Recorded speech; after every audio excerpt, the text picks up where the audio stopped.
আসসালামু আলাইকুম। তো এই প্রবলেমে হচ্ছে আমাকে দুইটা ইন্টিজার দিয়ে দিবে, এক্স আর ওয়াই। তো আমার কাজ হচ্ছে যে আমি দুইটা ইনফাইনাইট সাইজের অ্যারে চিন্তা করবো আর কি। তো এখানে হচ্ছে প্রথম যে অ্যারে, এটা হচ্ছে আমি এক্স এর সাথে আহ, ওই সংখ্যার হচ্ছে এক্সঅর করব। তার মানে হচ্ছে আমার এক নাম্বার পজিশন যেটা, এক্স এর সাথে হচ্ছে একের এক্সঅর করে যা হবে। তারপর দুই নাম্বার যে পজিশন, ওটা হচ্ছে এক্স এর সাথে দুইয়ের এক্সঅর করে যাওয়া হবে। এভাবে করে করে হচ্ছে আমার ইনফাইনাইট সংখ্যক এলিমেন্ট নিয়ে ওই অ্যারেটা হচ্ছে তৈরি হবে। এটা তো হচ্ছে এ অ্যারে। আর বি অ্যারে কি হবে? বি অ্যারেটা হচ্ছে যে ওয়াই এর সাথে এক্সঅর হবে। Y XOR one. ওকে। তারপর হচ্ছে ওয়াই এক্সঅর টু। এভাবে করে হচ্ছে তৈরি হবে। আচ্ছা, এখন আমি যে এই দুইটা অ্যারে পাইছি, মনে করি এ অ্যারেটা হচ্ছে কিছু এলিমেন্ট আছে, তারপর হচ্ছে 4 আছে, 5 আছে, 6 আছে, তারপর হচ্ছে 10 আছে। আর বি যে অ্যারেটা আছে, এখানে হচ্ছে কিছু এলিমেন্ট আছে, তারপর হচ্ছে এই একই জিনিস আছে, 4 5 6 10।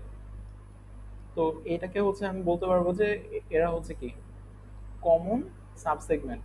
তো এখানে হচ্ছে এটাই বলছে যে কমন সাবসেগমেন্ট যেগুলো আছে তাদের মধ্যে লংগেস্ট যেটা, তার লেন্থ কত, এটা হচ্ছে প্রিন্ট করতে হবে আর কি। আচ্ছা, এখন যদি হচ্ছে এই টেস্ট কেসটা হচ্ছে চিন্তা করি, এখানে হচ্ছে এক্স এর ভ্যালু দেওয়া আছে 12, এক্স হচ্ছে 12 আছে। আর ওয়াই এর ভ্যালু দেওয়া আছে হচ্ছে 4। আচ্ছা, তো 12 এটার বাইনারি হচ্ছে আমরা এভাবে লিখতে পারি, 1 1 0 0, 1 2 4 আর 4 এটার বাইনারি হচ্ছে আমরা এভাবে লিখতে পারি, 1 0 0। আচ্ছা, এখন এখানে বলছে যে লংগেস্ট কমন সাবসেগমেন্ট।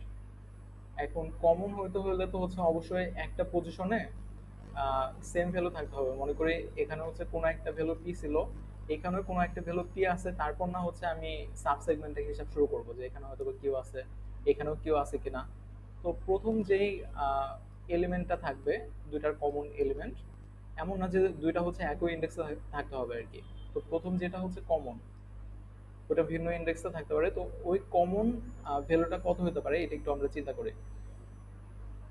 আচ্ছা, এখন এখানে হচ্ছে 1 1 0 0 আছে, কিন্তু এখানে 1 0 0 আছে। তো এটাকে যদি হচ্ছে আমরা সেম করতে চাই, তাহলে এখানেও হচ্ছে ওয়ান আনতে হবে।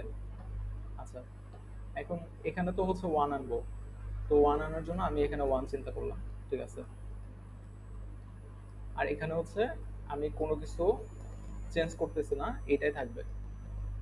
মনে করি এখানে হচ্ছে কোনো একটা পজিশনে ওয়ান আছে, এখানে হচ্ছে কোনো একটা পজিশনে ওয়ান আছে। এখন হচ্ছে এটার এক্সোর করলে দেখা যাবে যে এটা হচ্ছে 0 0 1 1, কোনো একটা পজিশনে ওয়ান আছে। ওই একই পজিশনে এখানে ওয়ান আছে, এখানে হচ্ছে 1 1 0 0 আছে। তার মানে কি, আমি হচ্ছে বলতে পারি যে এটা হচ্ছে তাদের স্টার্টিং পয়েন্ট আর কি, কমন যে সাব সেগমেন্ট আছে তার। আচ্ছা, এখন এখানে হচ্ছে একটা বিষয় দেখি যে আমি যদি এটাকে হচ্ছে এক বাড়াই, এটাকে এক বাড়ানো মানে কি, এখানে হচ্ছে ওয়ান করব, এটাকেও হচ্ছে এক বাড়াবো, এখানে হচ্ছে ওয়ান করব। তার মানে হচ্ছে আমি তার পরের এলিমেন্টটা নিয়ে চিন্তা করতেছি। তাহলে এখানেও ওয়ান পাবো, এখানেও ওয়ান পাবো। এখনো কিন্তু দুইটা সেম আছে। আমি যদি হচ্ছে এখন 1 0 নেই, এখানে হচ্ছে ওয়ান, এখানে হচ্ছে জিরো, এখানে হচ্ছে ওয়ান, এখানে হচ্ছে জিরো, তাহলে দেখা যাবে যে আমি এখানে ওয়ান পাবো, এখানে হচ্ছে ওয়ান পাবো। এইভাবে হচ্ছে আমি ওই ভ্যালুর সাথে ওই ভ্যালুই প্রথমে রাখতেছি, তারপর জিরো যোগ করতেছি, এক যোগ করতেছি, দুই যোগ করতেছি। এভাবে করে আমি 7 যদি যোগ করি, তাহলে হচ্ছে দেখা যাবে যে আমি একই ভ্যালু পাবো। তার কারণ কি, এই যে এই তিনটা বিট, এই তিনটা বিট কিন্তু হচ্ছে সমান। তারপরে চতুর্থ বিটে যে হচ্ছে অসমান হয়ে গেছে। তার মানে হচ্ছে আমি যদি প্রথমেই এরকম দুইটাকে হচ্ছে সমান করে নিতাম, তারপর যদি হচ্ছে আমি তিনটা বিটে যাই দেই না কেন, 0 1 2 3 4 5 6 7, এভাবে করে যখন আমি বাড়াইতে থাকবো, তখন তো হচ্ছে এই তিনটা বিটেই চেঞ্জ হবে। কিন্তু আমি যখন এইটে যাব, তখন হচ্ছে আমার এই বিটটাও ইফেক্ট ফেলবে। তো আচ্ছা, আমি যদি 8 বাড়াই, তাহলে হচ্ছে কি হয়, এটা একটু দেখি আর কি। তো এখানে যদি হচ্ছে আমি 8 বাড়াইতাম, তাহলে দেখা যেত যে এখানে জিরো আছে, জিরো আছে, এখানে ওয়ান আছে, এখানে জিরো হয়ে যাবে, তার পাশেটাই হচ্ছে ওয়ান হয়ে যাবে। আর এখানে যদি হচ্ছে আমি 8 বাড়াইতাম, তাহলে দেখা যাবে যে এখানে জিরো আছে, এখানে জিরো আছে, এখানে জিরো আছে, এখানেও হচ্ছে জিরো। আচ্ছা, এখানেও হচ্ছে যে জিরো হয়ে যাবে, তার পাশেতে হচ্ছে ওয়ান হয়ে যাচ্ছে। তার মানে একটা বিষয় বুঝতে পারতেছি, আমি যখন 8 বাড়াবো তখন কিন্তু দুইটা আর সমান থাকতেছে না, কারণ তখন হচ্ছে এই বিট নিয়েও কাজ করতে হচ্ছে, আর এই বিট তো হচ্ছে দুইটা এক্স আর ওয়াই এর ক্ষেত্রে হচ্ছে ভিন্ন। তার মানে এই জিনিসটাই যে আমি হচ্ছে এখানে বিট দেখবো যে কতগুলা বিট হচ্ছে সমান। তো যতগুলা বিট সমান, এককে হচ্ছে তত ঘর হচ্ছে লেফট শিফট করব। তো এই ক্ষেত্রে হচ্ছে আমি 3 ঘর লেফট শিফট করবো, তো 3 ঘর লেফট শিফট করে হচ্ছে 8 পাচ্ছি। আচ্ছা, এখন এটা হচ্ছে একটু কোডের মাধ্যমে দেখি। আচ্ছা, তো প্রথমে হচ্ছে এখানে টেস্ট কেস নিয়ে নেওয়া হয়েছে, তারপর হচ্ছে এক্স আর ওয়াই এর ভ্যালু নিয়ে নেওয়া হয়েছে, তারপর হচ্ছে যেটা করা হয়েছে যে এখানে এফ ওয়ান হচ্ছে ওয়ান হয়ে যাবে তখনই যখন হচ্ছে আমার ওই পজিশনে ওয়ান আছে।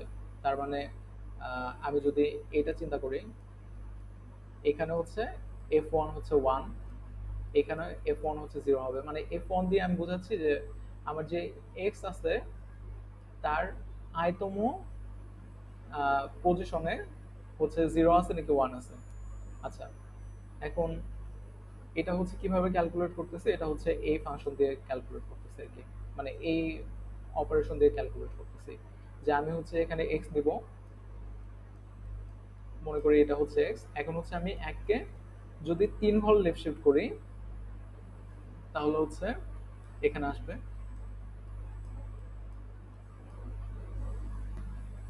আচ্ছা, 4 ঘর লেফট শিফট করলে হচ্ছে এখানে আসবে। আচ্ছা, এখন লেফট শিফট করে হচ্ছে আমি এটাকে অ্যান্ড করতেছি। তো দুটাকে অ্যান্ড করে যদি দেখি যে নন জিরো ভ্যালু, তার মানে এখানে অবশ্যই ওয়ান আছে। কিন্তু যদি হচ্ছে দেখতাম যে আচ্ছা এখানে জিরো আছে, তাহলে কিন্তু এটার অ্যান্ড করলে হচ্ছে জিরো হয়ে যেত।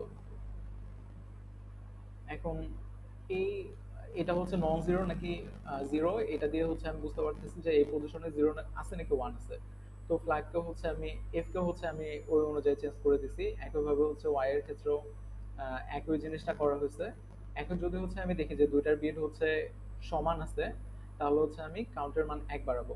কাউন্টের মান মানে হচ্ছে আমার কোন পজিশন পর্যন্ত হচ্ছে বিট সমান, তারপর হচ্ছে আমি এককে ওই কাউন্ট দিয়ে লেফট শিফট করে দেবো। আচ্ছা, থ্যাংক ইউ।